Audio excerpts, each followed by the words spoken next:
Hello, good morning, everyone. Happy Wednesday. I hope you're doing okay. Hope you're keeping safe. Hope you're looking after each other and doing all the right things. As usual, we'll start off with the five senses. Here we go. Five things you can see, four you can feel, three you can hear, two things you can smell, and one thing you can taste. Right, so theme of the week is resilience. So as you know, I'd like to give a definition and a few words that you could use instead. So the first definition, the capacity to recover quickly from difficulties or toughness. However, whilst that's a perfectly acceptable definition of resilience, I think the sort of synonyms underneath it are probably better. Durability, the ability to last, strength, sturdiness, toughness. I think they're much better at explaining what resilience is, particularly in a day-to-day life. So we'll talk about resilience in this sort of weird time coming up. So have a look at these headlines. Tokyo Olympics to start in July 2021 after coronavirus rescheduling. 2020 Money London Marathon postponed to Sunday the 4th of October, and Euro 2020 has been postponed till July 2021.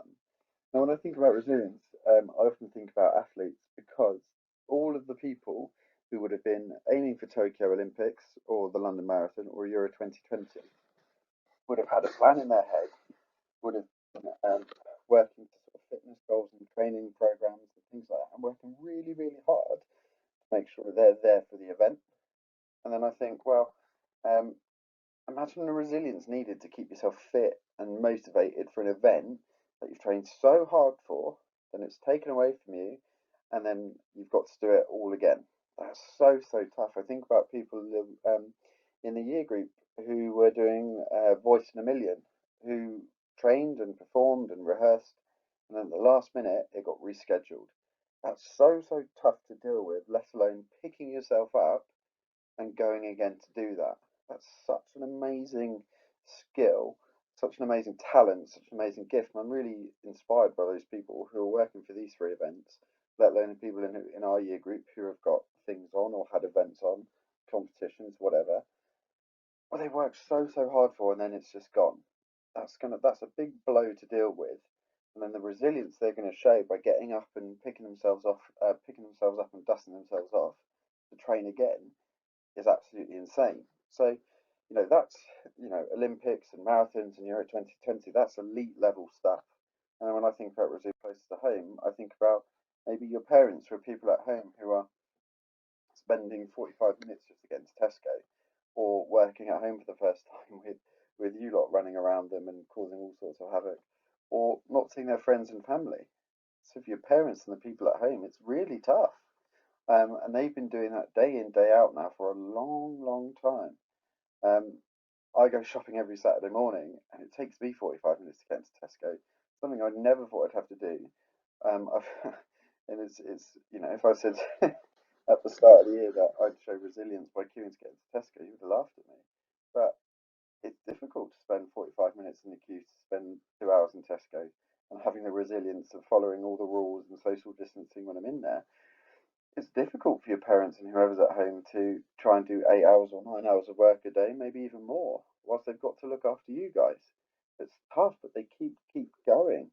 And yeah, there's problems, and I'm sure there's frustrations and things like that, but they keep going. And not seeing your friends and family, it's so so hard. I've not seen my parents really in nearly 3.5 months, which is tough for me. I've not seen my friends in 3.5 months, but I know that I have to follow that and stick to that. It's brutal, it's horrible, but I wake up every morning and it's another day gone. It's another day closer to when I'll see them again. It's hard work, it really is, but it'll all be worth it in the end. And then when I think about resilience, a lot of my friends have been asking, "Oh, what's it like being on lockdown and not being at work?" And for me, it's really difficult. It really is because I love my job. I love teaching. I really love you guys and I really miss you guys. But the I think you guys have probably got it harder. And I worked out 85 days since you were last in school.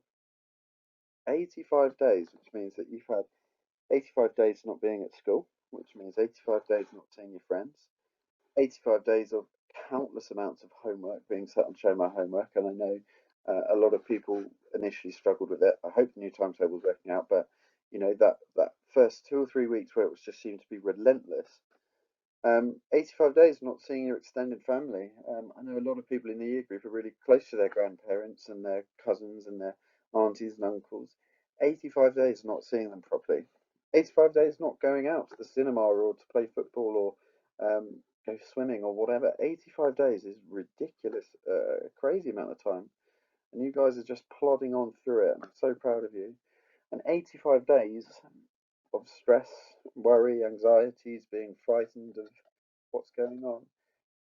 When we talk about um, resilience, I'm sure in the future we're going to be talking about you guys at school now. You are the sort of coronavirus generation who have faced challenges that no other year group has, or no other students probably in school have before. So when you get into your future jobs and your future careers, you would have practiced so many skills and so much um, problem solving and so much, um, just having grit and determination, resilience. It's so hard. So 85 days is crazy, and it'll probably be even longer. But I'm so proud of you for showing that resilience of doing it day in, day out.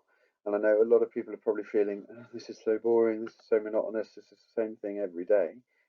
You guys are developing, I was going to show you a slide of ways to develop resilience, but by doing what you're doing every single day, you are building resilience. You are building that toughness and that hardiness to keep going. So proud of you. Well done. Um, Here's a picture of me. Um, I would like to think I can give an example of resilience. So this is me. This is in Thursley Common, which we went there in half term, and this is my little baby Annabelle. As you can see, she's quite happy there. And this is a picture of her at about 6:05, and she's not sleeping. So my wife and I, we've made the decision to put Annabelle into her own room. And that was a big thing for us because we like having her here and we like having her, close to us so we know what's going on and how she's doing. So that was a really big decision for us. But so we put her into her own room, her little nursery, um, and she does not like it. She cries when we put her to sleep. She cries when she wakes up. It takes forever to get us to go to sleep. It's a pretty brutal, grueling, long, drawn out affair where sometimes she'll even wake up after an hour and a half of being asleep, and then we have to do it all over again.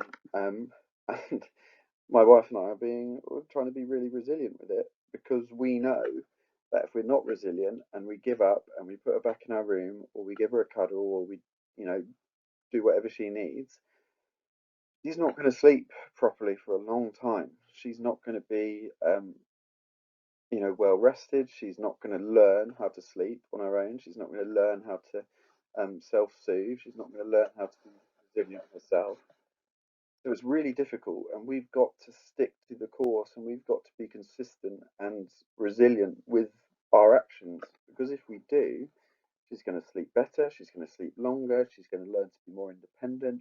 She's going to be, adapt and easier to deal with more situations. So I can promise you, it is really difficult, and it's like she's a newborn again. But my wife and I are being really resilient because we know that at the end of it, there's a goal, there's a good point, there's a finish line where she's going to be a lot better off for it. And when I talk about resilience, I think it's really important for you to keep that in your mind that what you're doing now, struggling through day in, day out of the same thing and following the timetable and not seeing your mates and everything like that, at the end of all this, you're going to be a much better, stronger, independent person by being resilient and sticking with it. That's what you've got to keep in mind that whilst this situation is not one that we'd ever planned or hoped for, at the end of it, you're going to be so much better off and you're going to be so much stronger. So keep sticking with it, guys. Keep your resilience up. So just finish talking about resilience with reflections that Mrs. Winnick has sent us as a staff. So I do think it's worth thinking about for you guys. So how are you being called to demonstrate resilience to our families this week? And what will I do to support resilience in their daily life? So how can you help other people learn to be resilient? Where might I need to apply resilience this week? So is there a piece of homework that you're not sure about or you're struggling with, will you be able to just keep going with it? And how might you employ resilience as you go about your business this week?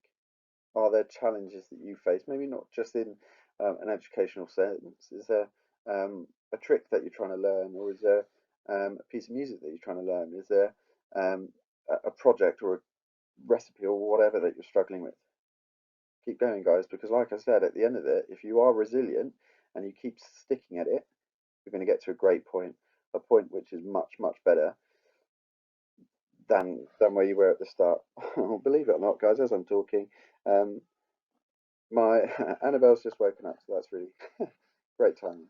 Right, so let me just quickly run through some of the notices. Just a reminder that on the left there is the Year 7 study timetable. Please stick to that as much as you can. 3 hours a day is absolutely ample. If you work for 3 hours and get stuck on something, that's fine. Okay, you can leave it and then move on to your next subject after you've had a bit of a break. This week as well is also our week at work. So there's been loads of stuff about, it's almost like a virtual work experience, which I do think is something that you guys should definitely get involved in if you haven't already. So there's a timetable for the rest of the week. Do get involved. There's links on the Courtesy High social networks. So do go and have a look at that. Last thing as well, your parents have been sent this booklet, One Race, Human Race. This is really important, particularly what's going on in the world and the sort of um, human climate we're in and the human crisis that we're in. I do encourage you to have a look at that. I've attached that onto the Show My Homework. Um, I don't know what you call it, the Show My Homework portal. So do go and have a look at that. I do think it's really helpful, and I do think it's a really important read for us to educate ourselves on what's going on and who some of the people involved are. So, ladies and gents, we'll leave it there this week. I hope you're well, I hope you're safe. Just a reminder, if you are worried or concerned or sad about anything, please contact myself or your tutors, and we'll do everything we can to help. Keep sending in your work to your teachers. There's been so much stuff on the newsletter and social media that you guys are doing. I'm so proud of you, all of you. I miss you all, love you all. Can't wait to see you guys. Take care, stay safe, and see you next week. Bye bye.